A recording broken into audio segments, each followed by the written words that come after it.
myself up on the stage here, and here I am. Now I will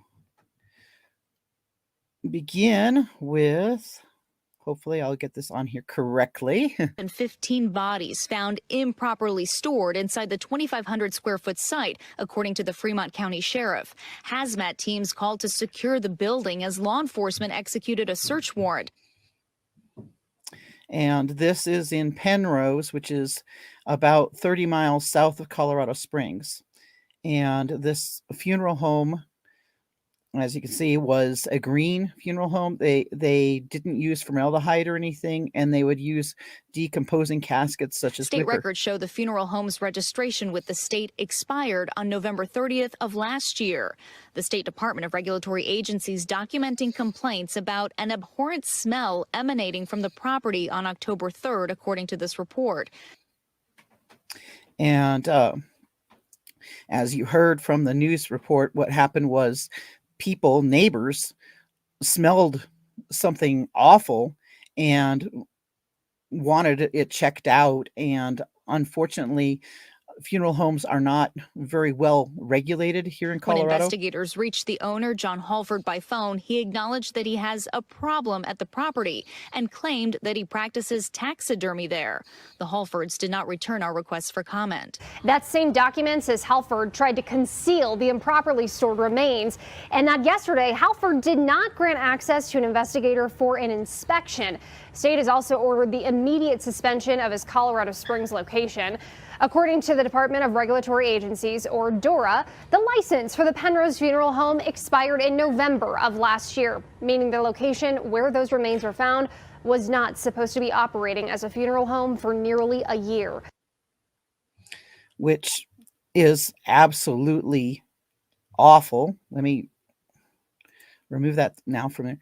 And anyway, I can't even begin to imagine the horror that the families of these 115 souls are feeling.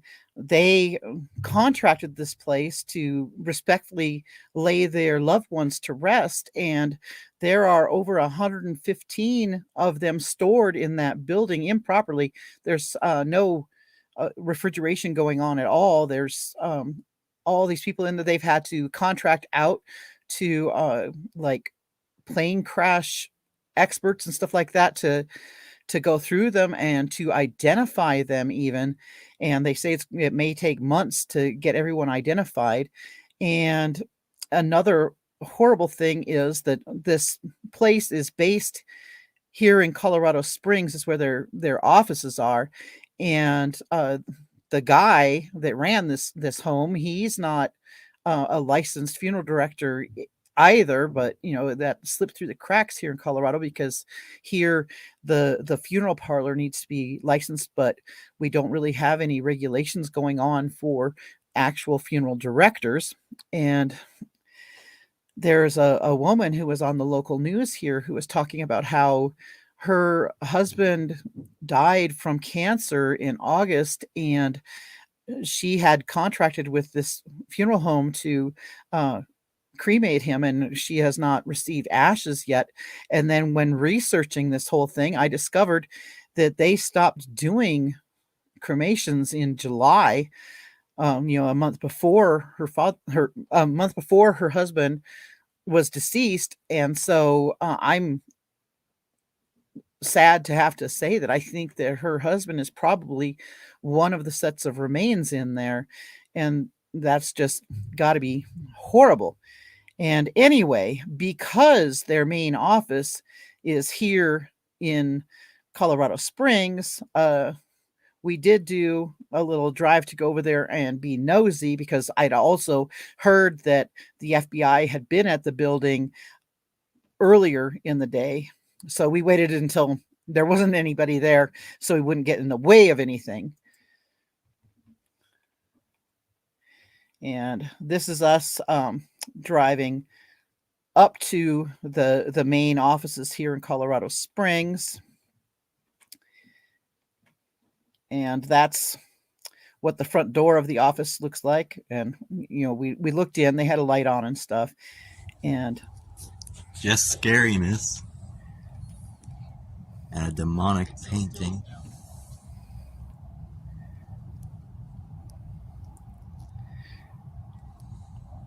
We also noticed there was a light on through this little door that went to the back of the building. So we decided to drive around to the back and see what was going on, because my son also heard, well, we all heard that there was talking going on inside the building as well.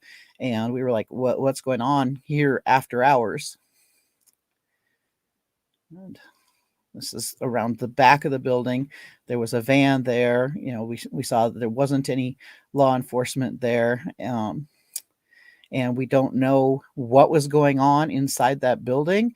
And that's the slamming of the door as we left, because we don't know what they were doing in there. We don't know if they were trying to like destroy records of what they'd been up to in there or what.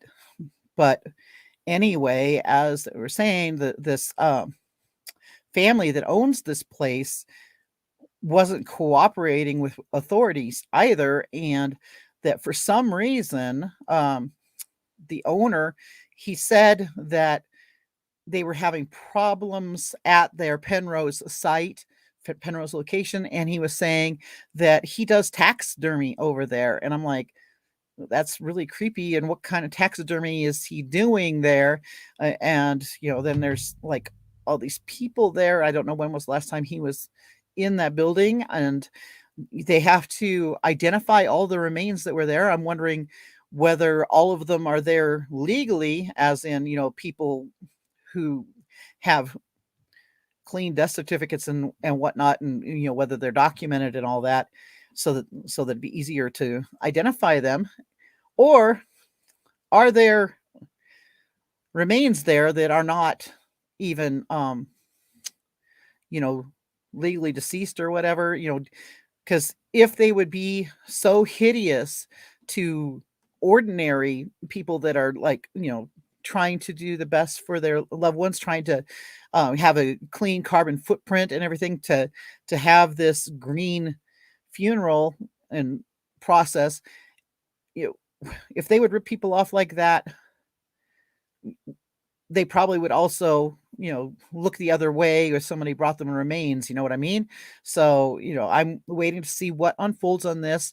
So far, don't know who even has the jurisdiction to, if there are any incoming charges to be filed or anything. I figure there might be something along the lines of maybe desecration of corpses or something. There's got to be something that they can be charged with for doing this, because this is just horrific. Anyway, moving on to the next topic. This, I don't know if you can see that very well, but this is a flyer for Christine Pierce. I did a few videos for her in the past. I'll talk a little bit about her now, but also I'm going to tell you that on October 16th at Legends Rock Bar here in Colorado Springs, they're going to have a fundraiser in order to try to come up with some sort of reward money for information leading to answers regarding what happened to Christine, where she is, etc. Unfortunately, none of us believe that she is still walking this earth, because she was a creature of habit. She would not have just walked away from her life. She would not have walked away from her band. And, she had her routine. She was very predictable.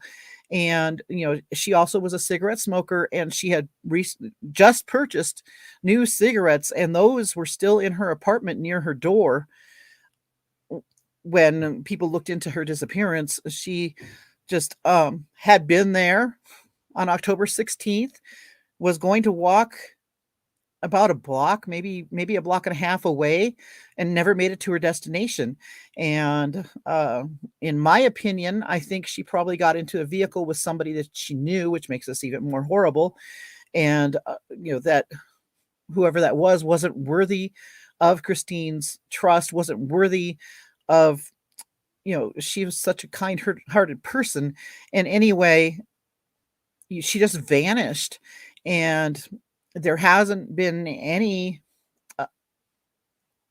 new developments, no answers, no nothing on her. There had been a reported sighting of her in Texas, but that's been debunked. That wasn't her.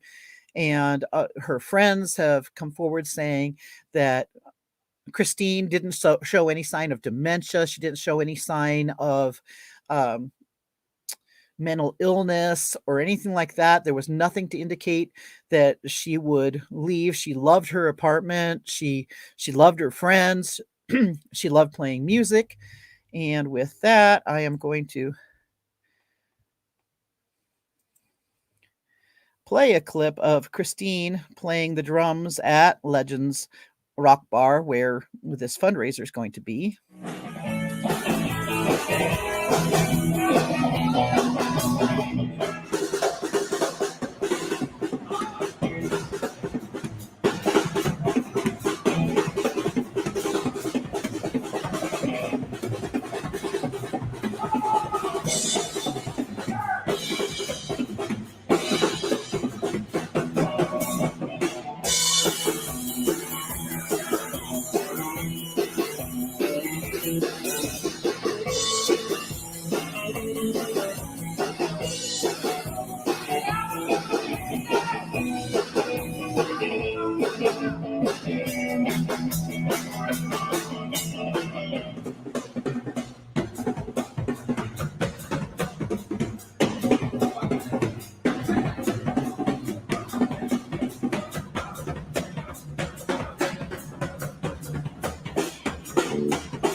So anyway, that was Christine on the drums. She was an amazing drummer. She's very well known and well respected around Colorado Springs.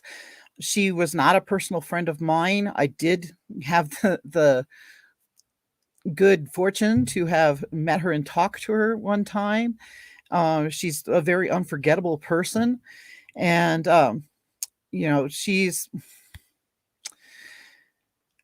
I just have renewed hope that she will be found. Unfortunately, I don't think she's alive anymore, but I have hope that she can be brought home because of Suzanne being found.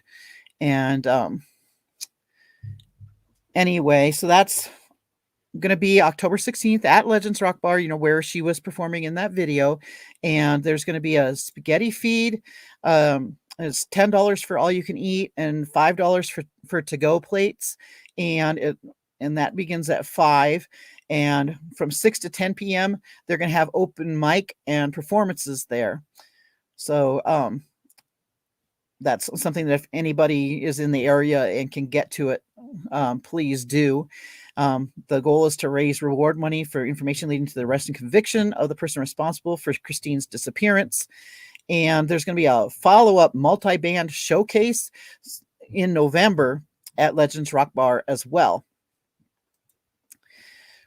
And so I just wanted to get that out there. And now the next thing I was going to talk about is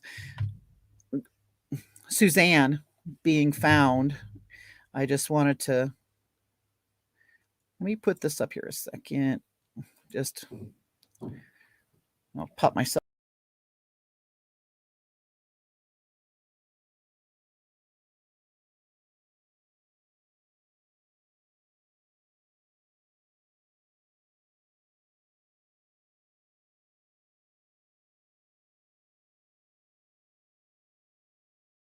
back up there again, showing that Linda Stanley has made a response to Barry's $15 million lawsuit. And I read her legal document, and it looks very good.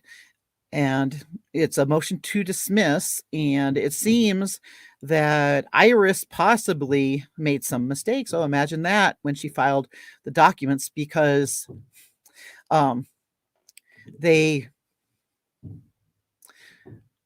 she was targeting the people. Oh, hey, AK. And just so you know, AK is going to be going live in about an hour, and I'll be going over there too to see what all he and Martin are bringing. And let me put this up there.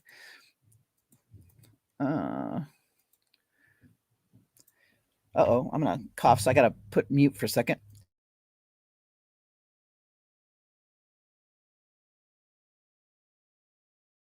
My cough out of the way. I put a link in there if AK wants to pop up at all before, but I do know that he's going live in about an hour. So, and I'll definitely be going over there to see that. He and Martin are going to be going over the timeline in Suzanne's disappearance. And anyway, yeah, Linda Stanley is a part of the Wanker squad. But it looks like Iris did make some mistakes because she targeted like Linda and the other people in the lawsuit personally instead of as their agencies. And apparently, according to Colorado laws, AK's not okay. Anyhow, so as I went over that document, that motion to dismiss, it does look like that lawsuit may be dismissed. And it didn't even touch on some of the things that I feel are other reasons why it should be dismissed, because among other things, they were complaining that there was no evidence that Suzanne was deceased when they filed this thing, and were saying, oh, Barry was wrongfully arrested, etc. And we now all know that Suzanne is deceased, and she is a victim of murder because she did not bury herself. And so Barry continues to be the number one suspect, and all of the things that he's been trying to get back from the investigation, those are evidence in an ongoing investigation, a murder investigation. And so it looks to me like it's very possible that if some or all of that case will be dismissed. He's not going to get a $15 million payout. And, I don't think there's any way for them to, for Barry's team to prove that he was wrongfully arrested when there's a lot of evidence that he did this. And even though it was wrong of the district attorney to behave in the manner that she did and to make the mistakes, I would do air quotes there, because some of it is just like gross negligence and whatnot, but it still, on the face of everything, looks like there was probable cause to arrest him. And if Linda hadn't screwed up, I believe he would have been convicted anyway, in spite of the, what did they call it? I forgot the fancy word for it, but the evidence that might indicate somebody else. Well, the evidence that might indicate somebody else that Iris was going crazy about doesn't prove what she says it does at all. For example, the DNA evidence has been completely debunked. They were saying, oh, it's related to these ex-offenders in Arizona and stuff like that. But it's just showing that they're related. And anybody that's ever done like 23andMe or Ancestry.com or any of those DNA tests, you know that your DNA links to people that aren't even closely related to you, but lets you know how you're related to them, like, fifth cousins and whatnot, way out there. And all that DNA was showing was that there were some similarities. It wasn't showing that this DNA belonged to the offenders, or anything like that.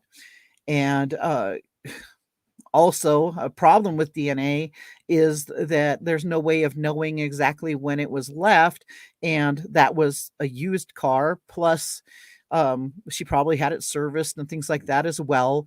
And there's any number of ways that people's DNA could get in the car, and the same goes for the house. The house had been Airbnb for a while before the Morphews purchased it. It had other owners prior to the Morphews.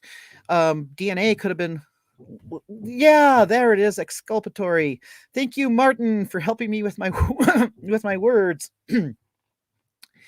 And anyhow, there's that DNA evidence stuff is BS. And oh no, I bumped my camera. Let me go to how do I do this? I'm going to go to my virtual background and pop off that I have a green screen. Now I'm going to have a green glow around my head, but now you won't see my splotchy wall in the in the background because I am in the basement.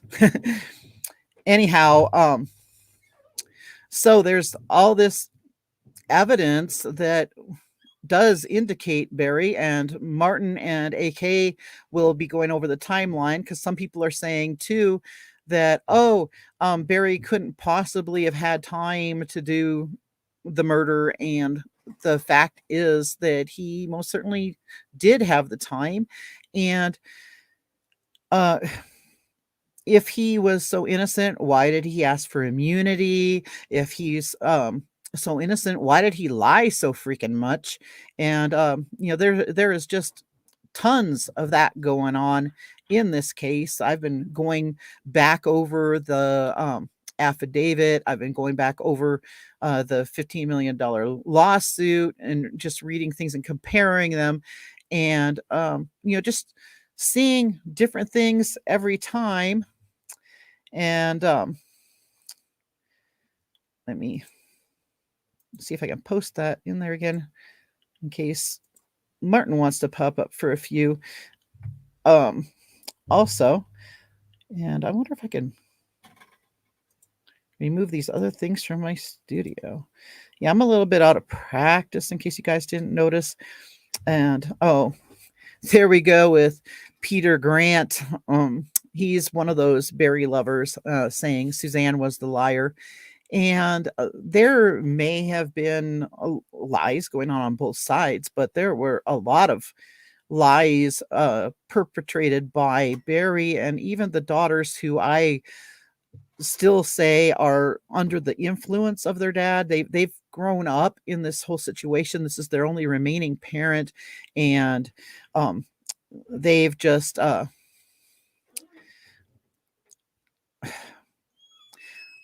lots of kids in abusive situations will yay, Martin's here. There, I added him in here. And hey there, Martin. How's things? Oh, pretty good. I'm going to try to delete these Peter Grant comments just a second, because I just see them. Let me see.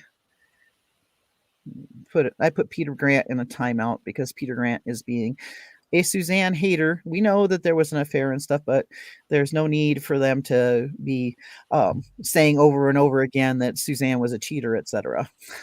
It's a bit sad. How are you doing? Not so bad. Because you're just saying that we were going on live in about an hour's time. Yes. So I'll come on for a bit. Mm-hmm. I have a few things still to do, but you can warm up your vocal cords. Yes, exactly.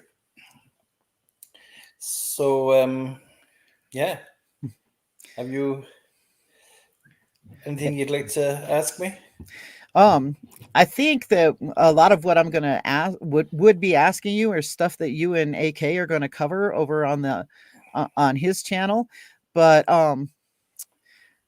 one of the things though that I'd really like to find out, because of some of the news that, well, not news, it's just jibber jabber that people have been throwing at me, is that they're saying that they're talking about the Moonlight Pizza and stuff, and saying that because of what, oh no, I forgot his name. The copper that's no longer a copper, but works for the school district. Oh, Grusing. No, Grusing. Grusing. Yeah.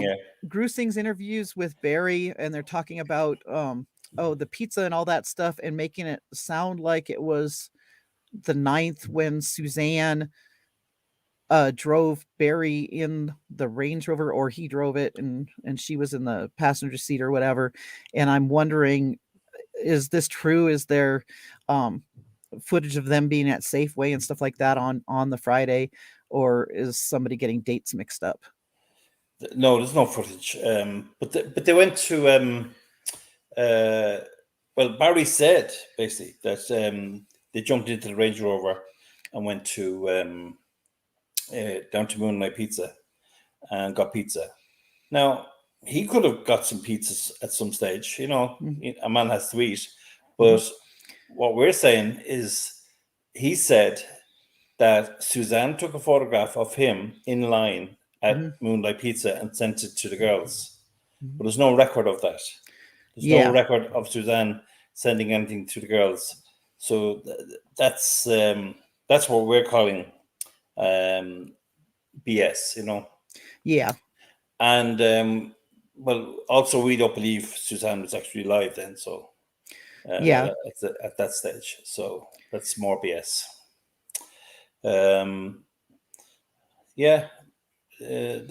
That's basically the Moonlight. It like in the prelims, you had Iris going on about the Moonlight Pizza, and she was making a meal of it. Pardon the pun. But and then all of a sudden, it was like she got the message to stop. Do you know what I mean? The people that were in the reporting in the court actually made a comment on it. So it was obviously something. Were you at the court that day? Were you?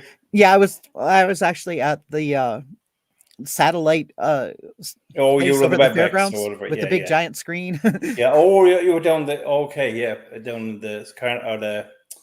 the fairgrounds. The fairgrounds, yeah. But the fact that they made a comment on that stuck with me, and so she was going hammer and tongs on this Moonlight. Everything was happy and rosy in the marriage. That they were out and they were enjoying pizza and blah blah blah. And she said this to her lover, and what a fine night they had, and discussed going to Arizona and buying property, looking at property, and a lot of bullshit, really.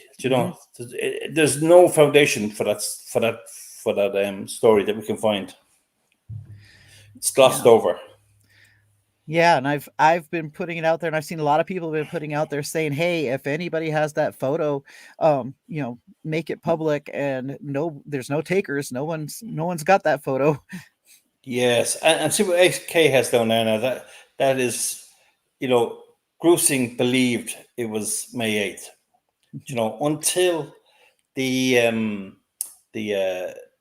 Liberal the messages on LinkedIn between Liberal and Suzanne came up, they were 100% convinced it was the May 8th. And instead of, a bit like myself and AK would do, like we'd be, before we'd move on to the next one, we'd have to hash it all out to make sure there was no possible way that because if you believe something, there's a reason behind it. You know what I mean? Yeah. And but no, they went ahead with the next narrative, which was the sunbathing and the conversation going on between Liberal. But a lot of that will be covered tonight, so that'll be interesting when you hear what's to be said there now. It's going to be really good, and I'm encouraging anybody that's in the chats right now, definitely go over to AK's channel when these guys go live, because the boys always bring it home. They always have. Well, this is a big one now, because we were holding back on a lot of this stuff. Like we were kind of ready to go with this about 10 months ago, I'd say, and just with different things that came up and happened, this kind of got shelved. But even though we did discuss other stuff, we kind of, what we're going to discuss tonight, we shelved. So it's going to be very interesting tonight. It's going to blow it open, I think. That's awesome. So definitely going to be there listening to you guys and watching. And I see that Tracy's asking, question, is Grusing a good or a bad part of this? I hear different things, and sorry for my ignorance. I think Grusing, I think he's a good chap, to be honest.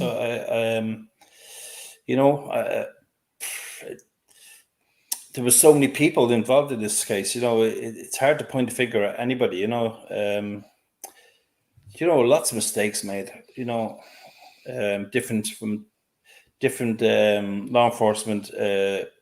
CBI and Chaffey County and even up in Aurora, and so it's hard to point a finger at individuals. I think it's just, as I said before, this is like the perfect storm, when a lot of things just kind of happened and fell into place. More so than any big conspiracy, I'd say. Yeah, and I'd say too that with Grusing, he also was involved in the Gannon Stalk murder case, and he did great on that. Yeah, 100%.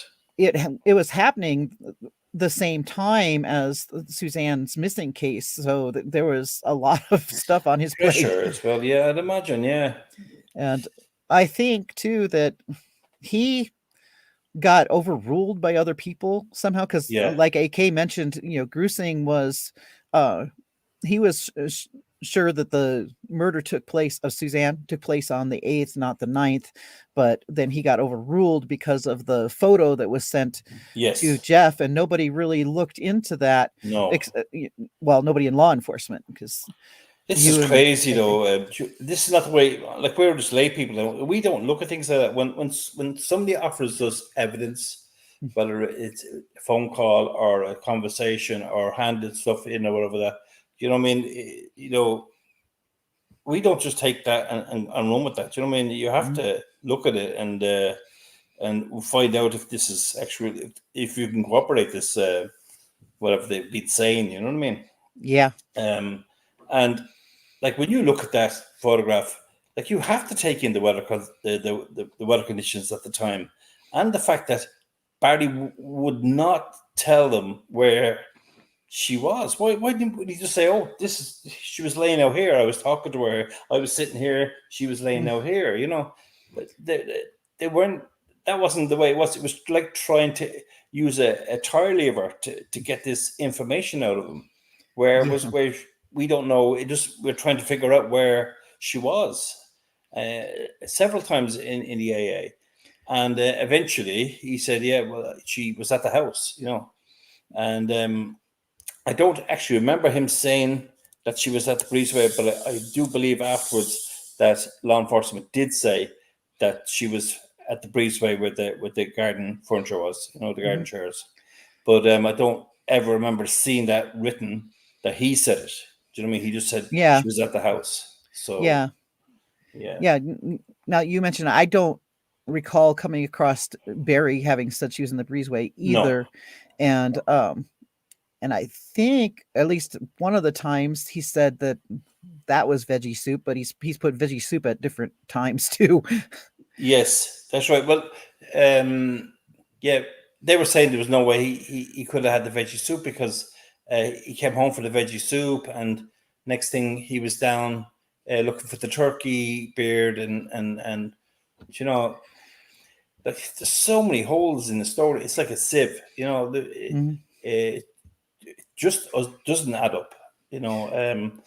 But what happened on the early hours of May 10th, in the 4 o'clock hour AM, that's damning. Like, you know, Suzanne's phone was active down where towards between the bike and the helmet, and then after the helmet, and then further on down near Garfield.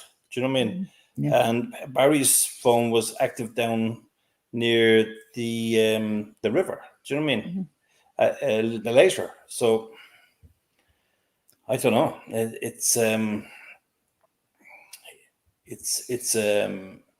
he's saying at the same time that he was in bed with Suzanne, or he seen Suzanne in bed at that time. Do you know what I mean? At the 4:30. You know what I mean? So, like, come on, Barry. You know what I mean? Which story is it? You know. But yeah, no, there's going to be a good bit like there's going to be a good few pieces like that later on. Yeah, and things I'm don't add looking up. forward to hearing what Jeff Libler has to say about the, you know, conversations with Suzanne on the 9th, because it does appear that it's not stated that it was ever voice or video on that date. It was saying that they were in contact, messages. Yeah. And then the reaction to her photo that was sent to him. Yeah, the weather looks good. Yeah, your weather looks good. And you know, that, you know, maybe just because of hindsight or whatever, but that has me thinking that was kind of an indication that he knew he's seen that picture. That wasn't, that he'd probably seen that picture before. And I think everyone thinks that, yeah. And the weather, you know, that was Mother's Day. We were out. We weren't all the way out where they were, but we were out also along the Arkansas River, because that's one of the places where we like to go for any of our celebrations and such. And you know, my family's into picnics and all that, and it was cold. Yes. And you know, but not only that, Jules, from what we'll be saying tonight, you'll see that there's no way that she was going to be in a hot tub or be in a bikini or anything from what was going on. You know what I mean? The last thing on our mind would have been this. Yeah, for sure. You know, you have to, as an investigator, you would have to look at all those things and say, that's crazy. This story just does not add up. You know what I mean? So you would have to investigate that photograph. You'd have to investigate the weather, and you'd have to investigate why was the towel not found. Do you know what I mean? Exactly. Why is there no background? Why is there no background to this photograph? You know what I mean? If it's a selfie and she was sitting in the breezeway, you would have seen the wall and those trellis panels that were on the wall, or else the window, or else the door, and the house being olive green color. You know what I mean? It's not white. Do you know what I mean? It's in like an olive green color, and then you've got trees. You've got a big tree in front of you, and then you've got the woods not far away as well. So you would have to have seen some type of vegetation. Do you know? Yeah. And her hair was perfect, not blown all over the place. Yeah. Because the wind was gusting up 23 miles an hour or something like that, and it was like 43 degrees, I think, Fahrenheit, like at that time, you know. Yeah. But no, and the conversations as well. Let's say the conversations to Jeff Libler, like there was say there was 59 messages between them, but there was probably only about 14 messages working it out between that Jeff sent. Do you know? Yeah. So that was an awful lot of messages. 45 messages sent from Suzanne's device, which is kind of over the top. And I think that is kind of the story of that weekend, was everything was over the top. He was trying to make out that she was busy and everything was okay, and she was doing all this business. You know what I mean? Yeah. And meanwhile, we know from her own texts to Sheila Oliver and such that this was divorce time. She wouldn't have been out sunbathing expecting Barry. She wanted a No, serious conversation with him. 100%. Yeah. Like the whole thing was about, I'd say the only reason that she agreed to be there on her own and Macy was gone was because he said, look, we'll sit down and we discuss the divorce or the separation or whatever it was. Mm-hmm. And yeah, you're right. And that was the other thing. This was a big thing as well, Jules, was the, and you would have had this as well, that before any of the affidavit came out, we were told by Team Barry and all the minions that there was this conversation with Suzanne and Sheila, and then it was interrupted in the evening time or whatever like that. Mm-hmm. And then we find out there was no conversation. There was two what you call them Snapchats sent to Suzanne in the morning, and they were opened but not replied. And then there was 3 in the evening time that were never opened, and there was no conversation. So we were led to believe that Suzanne again was alive because she was having this conversation with her best friend Sheila about the wedding or whatever, and then it was cut off short. So why would you have to ask yourself, why would people be putting that story out? Do you know what I mean? Mm-hmm. It doesn't add to anything. The only thing it can add to is to kind of prove that Suzanne was alive. Do you know what I mean? Yeah. Yeah. And, all these disproven things that were trying to prove that she was alive on the Saturday and the Friday are things that let me be pretty sure that it was the Friday when she was murdered. Well, the other thing is, it's like Barry deleted. Suzanne had sent Barry a message on early hours Friday morning, and Suzanne, or at the same time, Suzanne put it into her iCloud, her message, or her 60 grievances, basically a list of grievances. Mm-hmm. And Barry got this message, which he deleted, which nobody's ever seen, but it's the worst message you ever got. Now, add 1 and 1 together and you get 2. That's the message that Suzanne sent to Barry. And when you read through those grievances, and you have done this, Barry has done this to her over the past many years, and now he's seen it in black and white that she knew about it, he would have been in a fit of rage. Mm-hmm. As the narcissist he is. Like, I mean, this would have been terrible for. He wouldn't have been able to handle this. That she knew all along all these things about the bank, him going around with his zips undone and talking to himself in the hot tub and all the other things she listed on her thing. She would have known. He would have lost the plot. Mm-hmm. And I believe that's what happened. It was soon that earlier that morning. It's when it happened. It wasn't Saturday, it wasn't Sunday, it was Friday noon. Yeah, which would explain why Morgan was saying he looks so horrible on Saturday. That's right, yeah. He did have and you know what? I had that from way before when I started looking into this. That was the day I had Friday. It went down Friday. It wasn't until the AA came out and the other information that we all changed back to Saturday, because that's what law enforcement said. We were supporting them, Yeah. But when things didn't add up, I looked into it. I mean, we all looked into it in the end, but initially I looked into it, Yeah.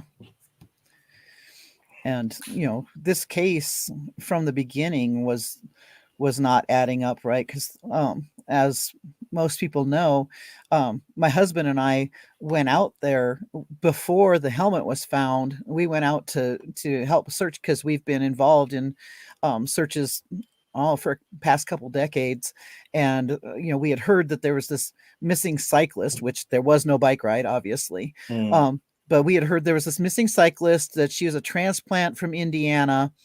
And so we were thinking, altitude sickness or whatever. So we went out there to look, and then we did see a couple of cops. One kind of followed us after we were out there, but um, there wasn't really any big search going on. And, we're like, okay, something is very strange here, because we hadn't even been told that the bike had been found. All right. But we're just like, well, this is very, very strange, because there's not, groups of people looking for this lost cyclist or anything. We had, first aid kit, blankets, and all that stuff with us, thinking that maybe she'd had a mishap or something. And we were looking at, the bicycling trails. We went out past Fusus and stuff like that, because we weren't even aware that she wasn't an accomplished cyclist, that she'd only been cycling for a couple months. We weren't aware of that either. And, then I tried to contact law enforcement, because, we had been all around, and I was wanting to offer up, our shoe prints and our tire prints and stuff like that, so they could be ruled out. And they're like, oh, that won't be necessary. And it's like, Yeah. very strange. Very strange. I think the fact that you said that you didn't even know that the bike was found, it's crazy. Mm-hmm. Like there seemed to be very little urgency or something. Yeah. And Jules, have you ever come across anyone doing their own plea video on Facebook? Ever? No. Every missing persons case where there was a thing from the family, it was a very well orchestrated thing. It wasn't only so many seconds, and it wasn't on Facebook. It was through the major media outlets and all that. And like usually there would be a police officer there too, to also share some information and put out the plea, etc. Yeah. And this was just so weird. So weird. That's what drew me into this, because I'd never seen anything like that, and I was saying, "Oh God, this guy is guilty as hell." Mm-hmm. Nobody would have the time to sit down and do their own, press release. You know what I mean? Yeah.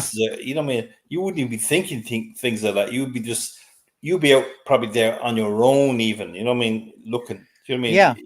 Yeah. Before you would actually sit down, because time is so precious in those first few days. But I have the press release here actually in front of me, and it says Chaffey County Sheriff's Office, Salida, Colorado, press release, May 11th, 2020. On May 10th, 2020 at 17:46 hours, the Chaffey County Communications Center received a report of a missing female in the area, County Road 225 and West Highway 50. Now, I just noticed there now that the time, I always knew that time was there. I knew it from the first press release. This is probably one of the first things I copied. And but I noticed that they've changed it in their affidavit and to later. They're trying to say, because they were late responding, you know what I mean? Yeah. And they were kind of saying that the 991 call wasn't until an extra probably 10 minutes time after that, like in nearly 6 o'clock ish, But no, Barry, this call was made just after he spoke to Martin Ritter, and he should have been home before this call was made. You know what I mean? If that was, you know what I mean? He didn't leave for another half an hour after that call was made. Yeah, that's it's all pointing to him being very guilty in all this, and for this whole thing to be, he's just pulling strings right and left, trying to make people. I've called him a puppet master, because he was leading everyone around, getting them to look every different direction. Some of it because of making himself look guilty, but making himself look guilty in a different area other than where Suzanne was actually found. Mm-hmm. He's not as stupid as people think he is. No. And you know what? I made that mistake. A load of people made that mistake. Underestimated him. No, I'm not saying he's Einstein either, but no. but yeah, he outfoxed a lot of people. Yeah. No two ways about it. Anyway, thank you so much for being on here. I'm Yeah. gonna pop off so that you can get a chance to go backstage Yes, with I AK was and just get going ready to for say, you guys. he's just texted me there. He has given me information, so I have to go. Okay. Thanks, Jules, and thanks everybody in chat. Yes, thank you everyone right. for being here. I'm gonna pop off of here as Bye well now. so I can get ready to go watch Martin and AK on their live at 4. So thank you so much, everyone. And I'm gonna peek at the chat before I actually step off all the way here. And let's see. I was keeping up for a while until I started getting too into my conversation with Martin here, and so yes, went over with Grusing. Grusing is actually a really good guy, and I think he was onto something prior to the case kind of getting. You know what they say about too many cooks can spoil the dinner or whatever. I think that's kind of what happened with the arrest affidavit and such. And Strawberry Wine's asking, was the pizza place even open during COVID lockdown? And yes, it was. It was curbside pickup. That's how a lot of the food places were around here, was that you could get it, but you had to pick it up at the curb. And let's see. And I see that my hubby said, who's going to be the first person to photograph Barry and his whereabouts? Send it so we can post it. Because yeah, I am very curious, and I guess maybe gloating a little bit about what Barry's up to and how he's feeling right now. Because I'm hoping that he is very, very uncomfortable and like a long-tailed cat in a room full of rocking chairs.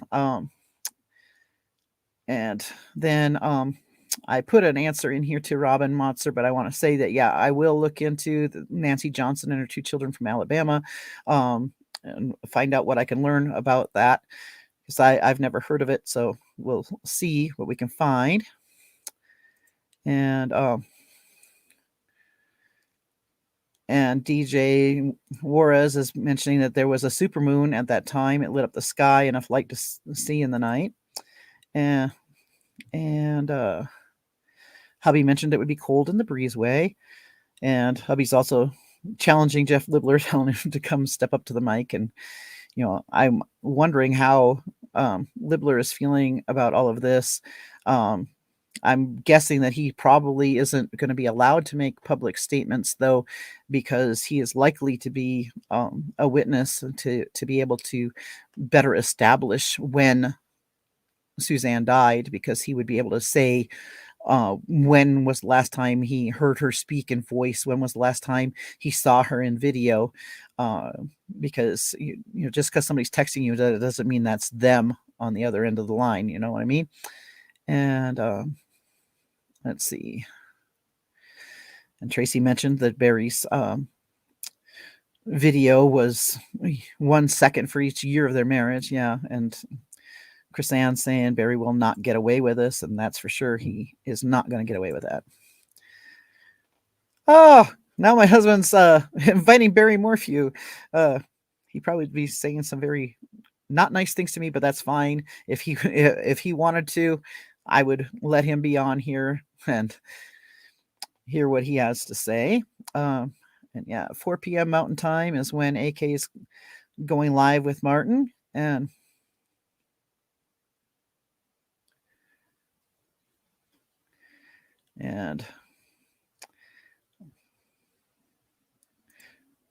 he is frying like the wanker he is. Yes. And Barry is a wanker.